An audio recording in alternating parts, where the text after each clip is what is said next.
जीवादि पदार्थाः यत्र अवलोक्यन्ते स लोकः, ऐसा कहा है।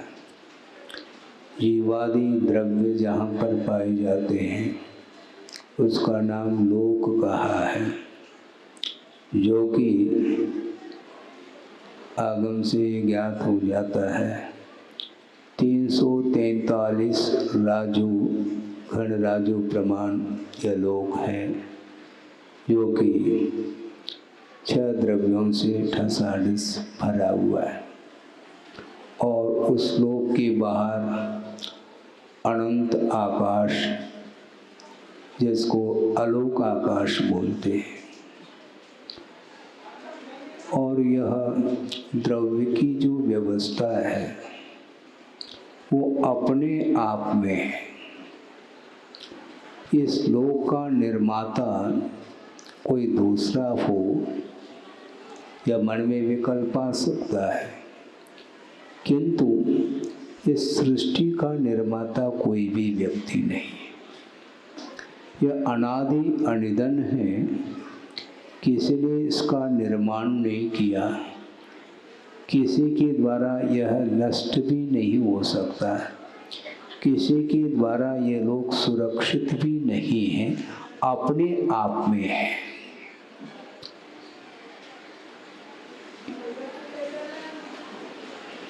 गुरुदेव ने एक बार ये बात रखी थी, किसी सज्जन ने जिज्ञासा रखी, उसके समाधान के रूप में विषय रखा था। जिज्ञासु ने ये जिज्ञासा रखी थी कि महाराज, ईश्वर के विषय में आपके क्या विचार हैं? ईश्वर कोई वस्तु है क्या? नहीं। कोई व्यक्ति विशेष का नाम ईश्वर है, इस प्रकार हमारी अपनी धारणा है। इस विषय में आपका क्या ख्याल है? तो गुरुदेव ने बहुत अच्छा आगमिक उत्तर दिया। उनकी जिज्ञासा यह थी कि महाराज, आप ईश्वर को मानते कि नहीं मानते? मैं ईश्वर को क्यों नहीं मानता, किंतु ईश्वर को मानने का अर्थ ये नहीं है कि मैं ईश्वर कर्तृत्ववाद को स्वीकार करना हो। ईश्वर कर्तृत्ववाद को मैं नहीं स्वीकार करता, ईश्वर को स्वीकार करता हूँ। और वह ईश्वर एक नहीं हुआ करता, ये ध्यान रखें।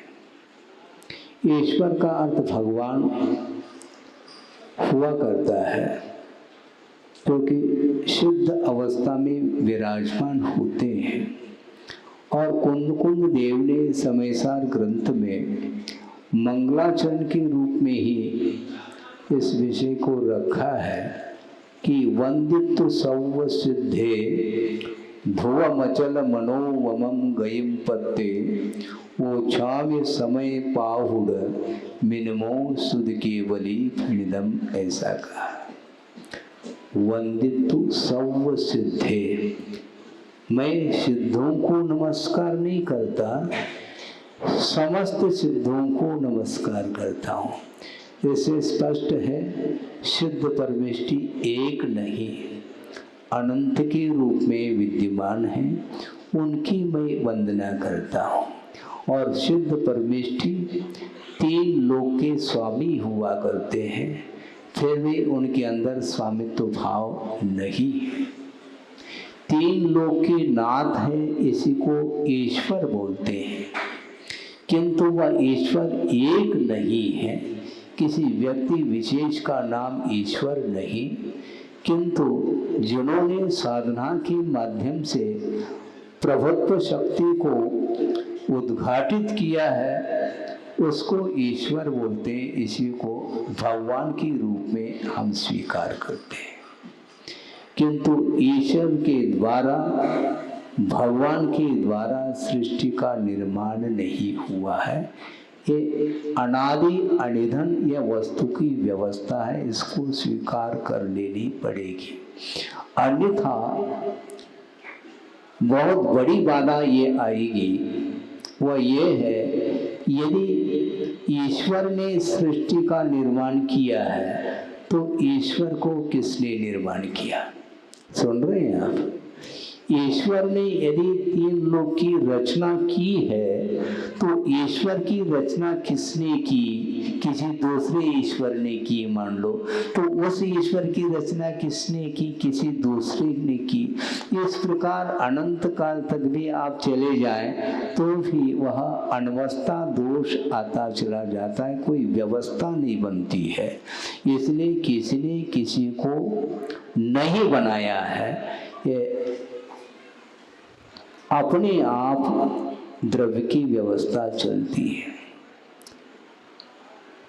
किसी ने उत्पन्न नहीं किया, किसी के द्वारा कोई उत्पन्न नहीं हो सकता, अपने आप ही यह लोक व्यवस्थित है। इसलिए हम ईश्वर को तो मानने के लिए तैयार हैं, किंतु ईश्वर के द्वारा सृष्टि की रचना को मानने के लिए हम तैयार नहीं हैं। हम ईश्वर की उपासना करते हैं, करना चाहिए, क्योंकि ईश्वर अर्थात भगवान हुआ करते हैं और वह भगवान आराध्य हुआ करते हैं, आराधना की योग्य होते हैं। शुद्ध परमेष्टि की आराधना सभी संसारी जीव करता है। पंच परमेष्टि की आराधना आप लोग करते हैं, उसमें अरहंत, शुद्ध, आचार्य, उपाध्याय और सर्व साधु, इन पांचों परमेष्टियों की उपासना की जा रही है।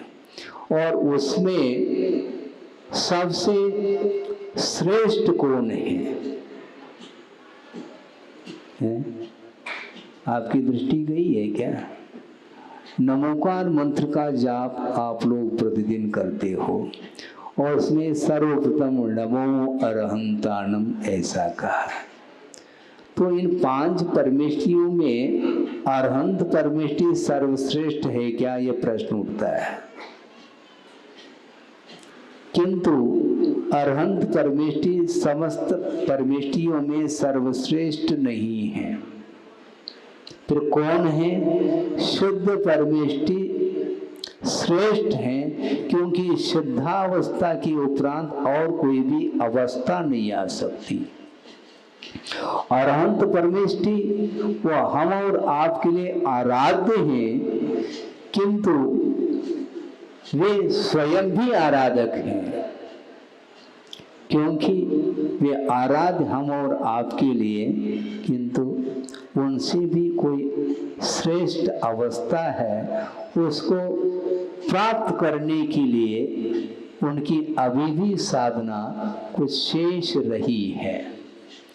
मौनी कर्म के अभाव के फलस्वरूप केवल ज्ञान उत्पन्न होता है, और केवल ज्ञान को लेकर के जो शरीर के साथ जिनका जीवन चलता है उनको अरहंत परमेष्टि की संज्ञा प्राप्त है, जिसको सकल परमात्मा बोलते हैं। कल का अर्थ होता है शरीर, और शरीर से युक्त जो आत्मा होती है, परमात्मा होती है, उसका नाम सकल परमात्मा। क्योंकि केवल भगवान केवल ज्ञान के द्वारा समस्त संसार को जान रहे हैं, देख रहे हैं, किंतु उनका वह जीवन अभी भी शरीर के अधीन है, शरीर से मुक्त नहीं हुए, वो स्वतंत्र नहीं है, ध्यान रखे। वो भी परतंत्रता का अनुभव करते हैं। तो महाराज वो भी हम और आप जैसे हैं क्या? आप जैसे तो नहीं है। मौनी कर्म के अधीन तो उनका जीवन नहीं चल रहा है। संसारी प्राणी का जीवन स्वाधीन नहीं, किंतु मोह के अधीन चल रहा है।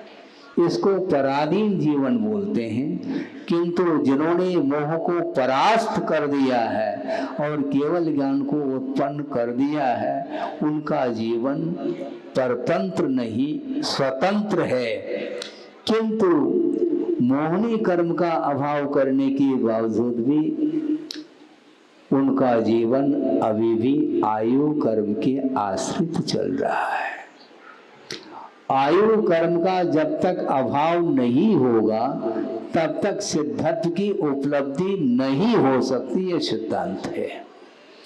तो अंतिम यदि कोई शुद्ध पर्याय है तो शुद्ध अवस्था है, और उसके निकटवर्ती कोई पर्याय है तो अनंत अवस्था है। तो महाराज फिर विकल्प होता है, क्या विकल्प? अभी तक तो विकल्प हो नहीं रहा था, किंतु विकल्प ये उठता है महाराज, पंच नमस्कार मंत्र में सिद्ध परमेष्टि को प्रथम स्थान देना चाहिए, कायदे से देखा जाए तो बिल्कुल ठीक है, क्योंकि अनंत परमेष्टि के पास अभी भी 4 अघातीय कर्म विद्यमान है। मात्र 4 घातियों का घात करके केवल ज्ञान को प्रकट कर लिया है। अरहंत का अर्थ पूज्यता को प्राप्त हुए हैं, किंतु अभी भी वे गुणस्थान अतीत आत्म तत्व का अनुभव नहीं कर रहे हैं। 14वें गुणस्थान के अंतिम समय तक जो संवेदन होता है वह असिद्ध अवस्था का ही संवेदन होता है।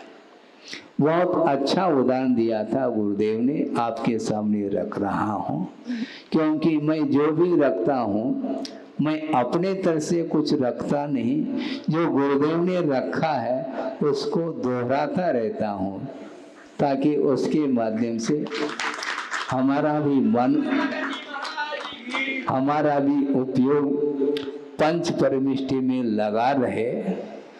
इसको लेकर के मैं दोहराता रहता हूँ, दोहराने का नाम ही अनुप्रेक्षा है।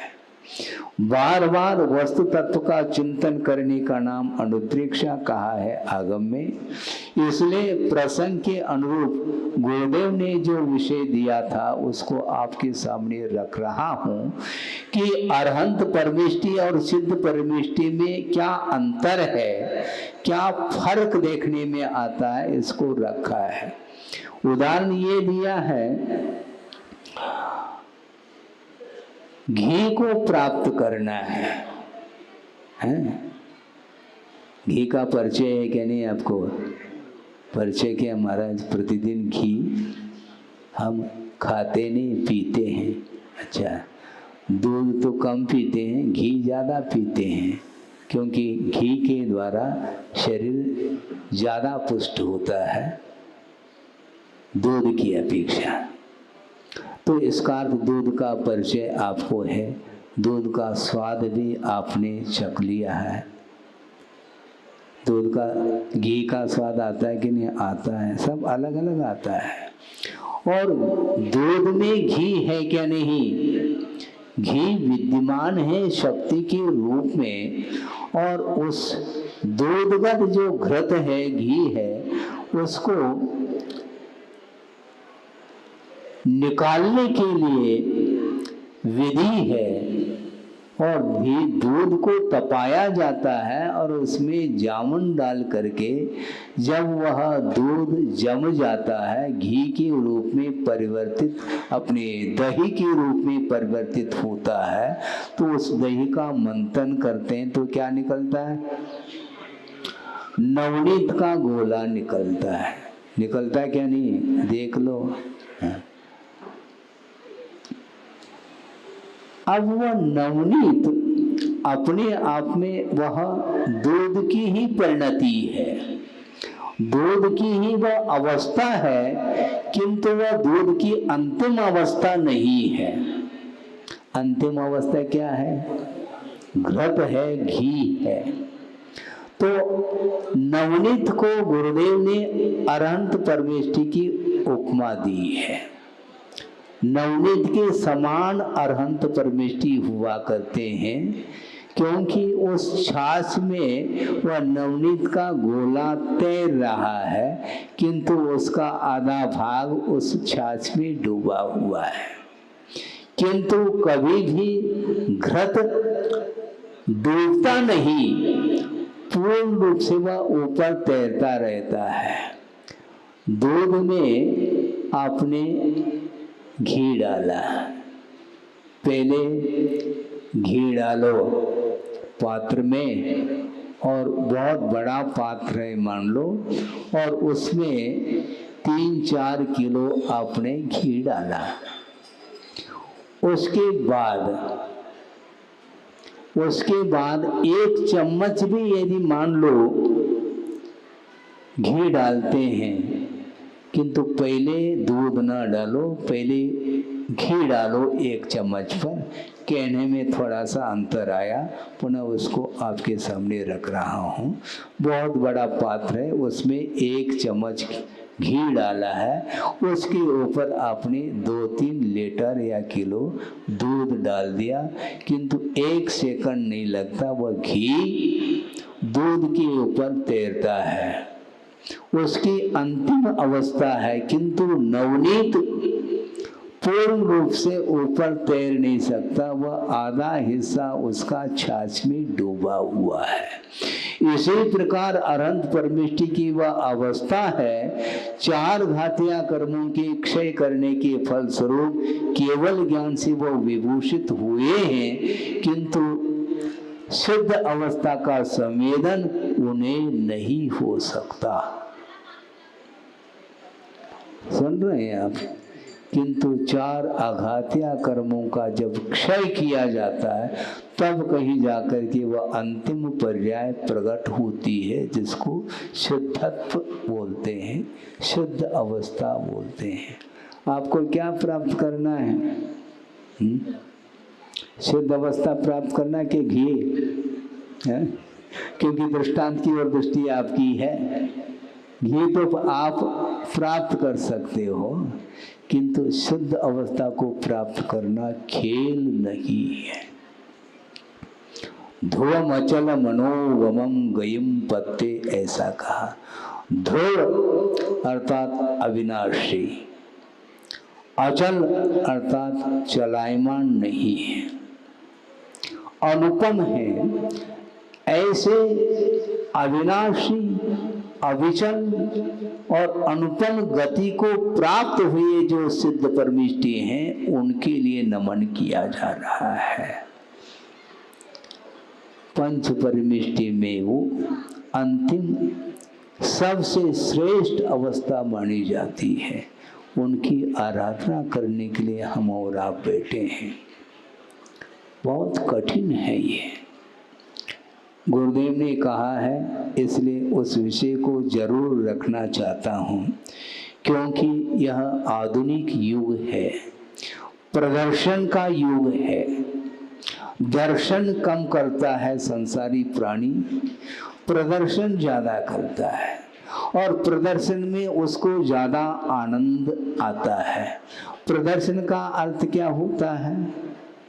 दर्शन नहीं होता, प्रदर्शन का अर्थ होता है दिखाना। देखने का नाम दर्शन है और दिखाने का नाम प्रदर्शन है, ध्यान रखो। प्रदर्शन की यह व्याख्या मैं कर रहा हूं, और गुरुदेव ने किया है कि वस्तुतः दर्शन गहराता है और प्रदर्शन उथला होता है, और वर्तमान में प्रदर्शन की होड़ है। देखना पसंद नहीं करता, दिखाना पसंद करता है। प्रभु के समीप पहुंचा है, इसके उपरांत भी हाथ जोड़ा है, मस्तक वह झुका रहा है, किंतु ध्यान उसका फोटो की ओर है क्या नहीं? क्यों? राग के क्षेत्र में जाकर के बैठते हो, वहां पर फोटो आदि निकालना ठीक है, आपका विषय है, मैं ज्यादा नहीं कहना चाहता। किंतु धर्म सभा में भी फोटो की ओर ध्यान। आप प्रभु को नमन कर रहे हैं, प्रभु की आराधना करने के लिए उपस्थित हुए हैं, क्या अपने आपके चित्र को प्रदर्शित करना चाहते हैं? इसको बोलते हैं बहिर्दृष्टि। शरीर की ओर दृष्टि मानी जाती है, जबकि शरीर से अतीत और शुद्ध परमात्म तत्व हुआ करता है। जिस शुद्ध परमात्म तत्व को प्राप्त करने के लिए, अनंत परमेष्टि के लिए अभी भी साधना की आवश्यकता है। हालांकि नियम रूप से निर्माण का लाभ होगा उन्हें, किंतु अरहंत अवस्था से ऊपर उठने के लिए और शेष साधना है। वह साधना भी उनके द्वारा की जाएगी, तब शुद्ध अवस्था प्राप्त होगी। सोचो, विचार करो। सबसे श्रेष्ठ दिव्य शरीर को धारण करने वाले अनंत परमेष्टि हैं। इसके उपरांत उनके मन में एक क्षण मात्र के लिए भावना नहीं है कि इच्छा है उनकी एक आध फोटो खींच लो। दिव्य शरीर है, सबको देखने में आ जाए।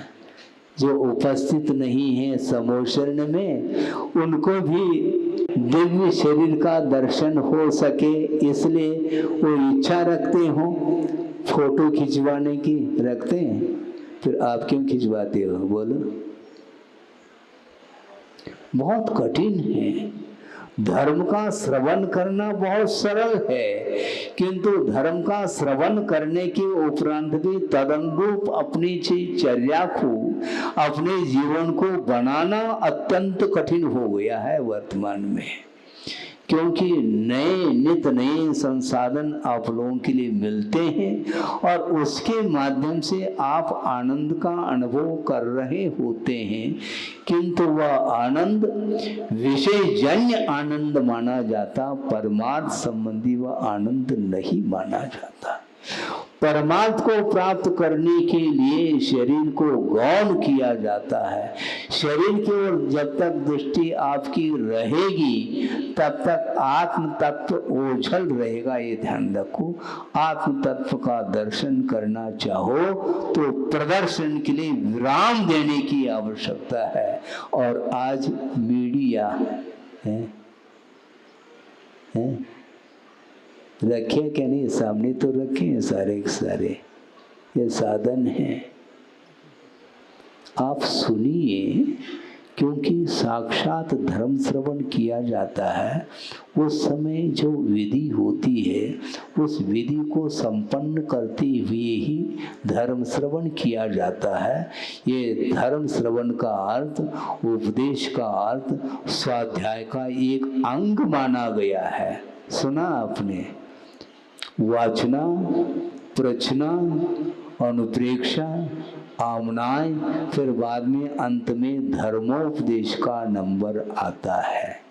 धर्मोपदेश का अर्थ भी स्वाध्याय ही माना जाता है।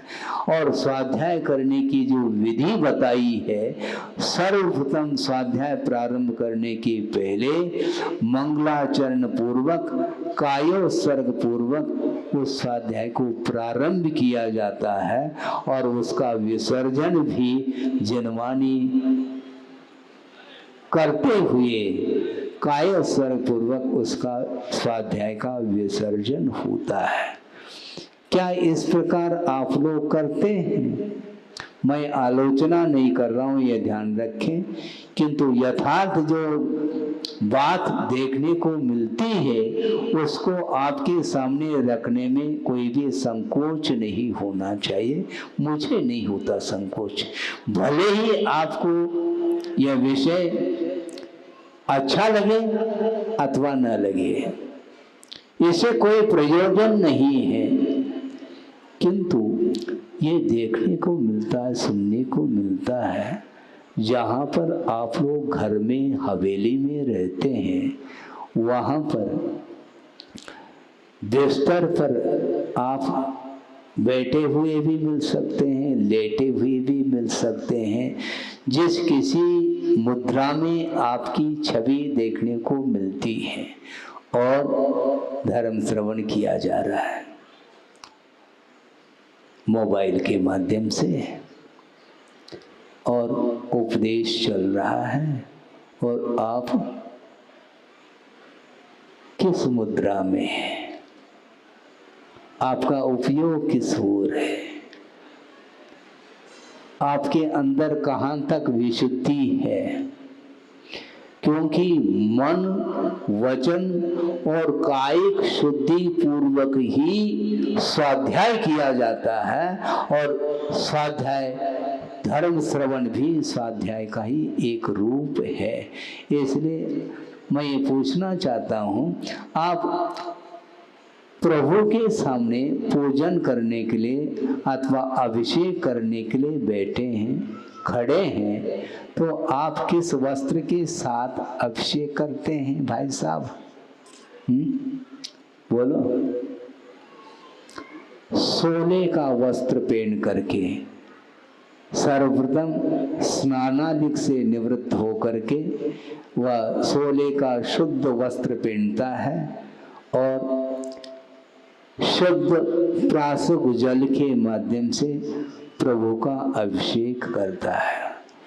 तो इसी प्रकार ये जो विधि है, मन वचन काय की शुद्धि पूर्वक विशुद्ध परिणाम के साथ इस धार्मिक अनुष्ठान को आप करते हैं।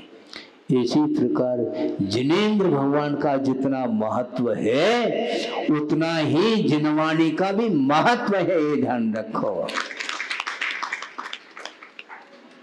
आपके जेब में मोबाइल है, बुरा नहीं मानना, किंतु जेब में मोबाइल है और आपके बदन पर जो वस्त्र है वह अशुद्ध है। पैंट शर्ट पहन करके आप आते हैं और जेब में मोबाइल है और उसी वस्त्र के साथ अशुद्ध स्थान पर भी आप चले जाते हैं और आ जाते हैं, तो उस मोबाइल की क्या स्थिति होगी? क्योंकि उस मोबाइल में लौकिक विषय भी है और परमार्थ संबंधी भी विषय उसमें फीड है, प्रवचन भी उसमें है क्या नहीं है? और लौकिक अश्लील चित्र भी, अश्लील दृश्य भी उसी में मोबाइल में फीड है, और साथ साथ प्रवचन को भी आपने उसमें समाहित किया है मोबाइल में। तत्वार्थ सूत्र भी सुनने को मिल सकता है, भक्तामर भी सुनने को मिल सकता है, समयसार ग्रंथ की गाथाएं भी उसमें पढ़ने को मिल सकती हैं। जितने भी आगम ग्रंथ की सूत्र और गाथाएं उसमें मोबाइल में पढ़ने को मिलती हैं, और उसमें लौकिक लौकिक क्षेत्र संबंधी रागात्मक दृश्य और रागात्मक गीत आदि भी उसमें समाहित है, और जेब में रखते हैं और अशुद्ध स्थान पर जाते हैं। आपको ध्यान नहीं है क्या? मैं इसलिए कहना चाह रहा हूँ, ये सामूहिक सभा है, अलग अलग रूप से मेरे लिए कहने के लिए समय भी नहीं है। इसलिए आपको ये चाहिए, इस प्रकार अशुद्ध स्थान में उस मोबाइल को नहीं रखना चाहिए। एक बात। दूसरी बात यह है, यदि आप मोबाइल के माध्यम से प्रवचन इत्यादि और जो गाथा इत्यादि सूत्र इत्यादि पढ़ना चाहते हैं, उसका मैं समर्थन नहीं करता हूँ, किंतु मिचर नहीं होना चाहिए, पृथक रखना चाहिए। यदि रखना ही है, रखने का समर्थन नहीं है, ध्यान रखो। वस्तुतः यहाँ पर आपने क्या समर्पित किया? प्रवचन के पूर्व में जिनवाणी को समर्पित किया है, उच्च स्थान पर रखा है, जेब में नहीं रखा, ये ध्यान रखो। जिनवाणी को उच्च स्थान पर रखा जाता है क्योंकि वह न्यूज पेपर नहीं है, ये ध्यान रखो। एक हाथ में न्यूज पेपर है और एक हाथ में चाय का कप है, और आप न्यूज पेपर पढ़ते रहते हो, तो इस प्रकार स्वाध्याय नहीं किया जा सकता। महाराज आज तो बिल्कुल ऐसे शब्दों के प्रयोग कर रहे हैं महाराज, हमें अच्छा नहीं लगता, लेकिन ये जो कार्य किया जा रहा है ये अच्छा है क्या? नहीं है। इसलिए जिनवाणी का श्रवण करते समय अपना परिणाम बहुत पवित्र रखना चाहिए। विषयों और कषायों के साथ संबंध रखने वाला जो मन होता है, उस मन के माध्यम से कभी भी सात से पुण्य का संचय संभव नहीं है। और तीर्थंकर प्रकृति जैसे सात से पुण्य का संचय करना चाहो तो ये ध्यान रखो, उस समय आपका उपयोग अत्यंत पवित्र रहता, तब कहीं जा करके उस पुण्य का संचय आप कर पाते हैं। पुण्य संचय करने की कला संसारी प्राणी के अंदर अभी तक नहीं आ पा रही है। ये क्यों इस प्रकार हो रहा है? एक आधुनिकता का एकमात्र परिणाम है। विलासतामय जीवन जी रहा है, उसके लिए सात्विक जीवन इष्ट नहीं है। आदर्श जीवन जीना चाहिए विलासता की अपेक्षा से, किंतु धर्म श्रवण करने के उपरांत भी अपने जीवन को विलासता से ऊपर उठाने का भाव उसके अंदर नहीं आ पाता। विस्मय होता है। एक प्रसंग आपके सामने रख रहा हूं, गुरुदेव ने रखा था इसलिए।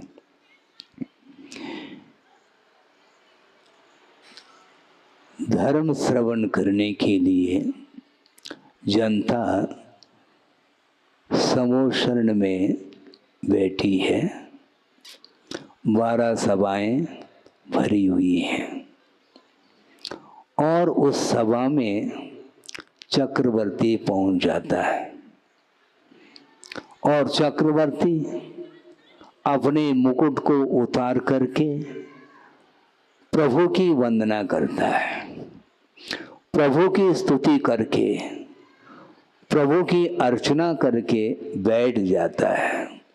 बैठने के उपरांत जो सामान्य और भी राजाएं वहाँ पर उपस्थित हैं, उसमें से एक राजा उठ करके चक्रवर्ती को क्या कर रहा है?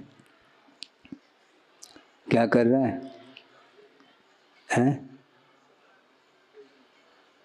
जय जिनेन्द्र हैं।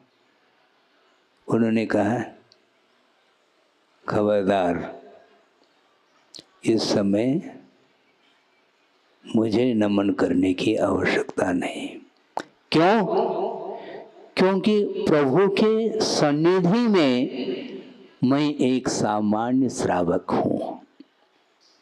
मैं चक्रवर्ती के रूप में तब देखने में आऊंगा जब राज सिंहासन पर मैं बैठूंगा, तब तुम नमन नहीं करोगे, तब खबरदार होगा उस समय भी। किंतु अभी भी खबरदार इसलिए क्योंकि प्रभु के सामने मेरा कोई पृथक अस्तित्व नहीं है, क्योंकि प्रभु बनने के उद्देश्य को लेकर के प्रभु के समय में बैठा हूँ। इस समय मैं चक्रवर्तित्व के रूप में नहीं हूँ, इस प्रकार वह बोल रहा है। तो ऐसी स्थिति में चक्रवर्ती हो करके भी एक सामान्य श्रावक के रूप में वह अपने आप को प्रदर्शित कर रहा है। और हम किस रूप में प्रदर्शित करना चाहते हैं प्रभु के सामने, सोचो, विचार करो। परिणामों को उज्जवल करना बंधुओं खेल नहीं। अच्छे अच्छे साधक भी कभी भी साधना से विचलित हो सकते हैं, क्योंकि यह संसार का प्रभाव है। ये संसार का ये प्रभाव है, कभी भी गाड़ी रिवर्स हो सकती है। इसलिए सावधानी के साथ चलने की आवश्यकता है। मेरा पद क्या है, मेरा रूप क्या है, मैं किस वस्तु को प्राप्त करना चाहता हूँ, ये सारा का सारा विषय मन में होना चाहिए। तब कहीं जा कर के प्रभु की आराधना सही मायने में हो सकती है। इसलिए प्रदर्शन को गौण करने के लिए बार बार गुरुदेव कहते हैं, किंतु संसारी प्राणी प्रदर्शन से दूर होना नहीं चाहता।